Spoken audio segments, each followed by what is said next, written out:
നമ്മൾ രണ്ട് ജീവിതം ജീവിക്കുന്നുണ്ടെന്ന് അറിയാം. ഒന്ന് നമ്മൾ റിയൽ ലൈഫും, രണ്ട് മറ്റുള്ളവരെ കാണിക്കുന്ന ജീവിതം.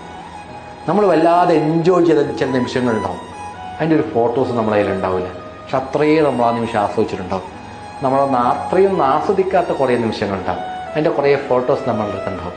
നമ്മളത് സ്റ്റോറി ആയിട്ടും സ്റ്റാറ്റസൊക്കെ ആയിട്ട് അപ്ഡേറ്റ് ചെയ്യും. അപ്പോൾ ഇത് കാണുമ്പോൾ ബാക്കിയുള്ളവർക്ക് വാവ് പൊളിക്കാണല്ലേ, അല്ല ഒന്നുമില്ല, നമ്മളത്ര എൻജോയ് ചെയ്തിട്ടൊന്നുണ്ടാവില്ല ആ സമയം.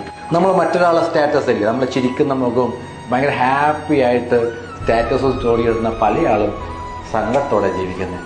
അവിടെ സങ്കടങ്ങളും വിഷമവും മറച്ചു വെക്കാനുള്ള ഒരു മൂടുപാടാണ് അവരിടുന്ന സ്റ്റോറിയും അവരിടുന്ന സ്റ്റാറ്റസൊക്കെ. അത് കണ്ട് നമ്മൾ വിചാരിക്കോ അവരൊക്കെ ജീവിതം വല്ലാതെ എൻജോയ് ചെയ്യുന്നുണ്ടെന്നൊക്കെ വിചാരിക്കും. അവരുടെ ജീവിതം വെച്ചിട്ട് ആ സ്റ്റോറിയും ആ സ്റ്റാറ്റസും വെച്ച് നമ്മുടെ ജീവിതം കമ്പയർ ചെയ്യരുത്. അത് മൂടുപടം മാത്രം, അവരുടെ ഒറിജിനൽ ജീവിതമല്ല. അത് വേറെയാണ്, റിയൽ ലൈഫ് വേറെ. രണ്ടും രണ്ടാണ്. സ്റ്റോറി ഇടുന്ന പോലെയല്ല ജീവിതം.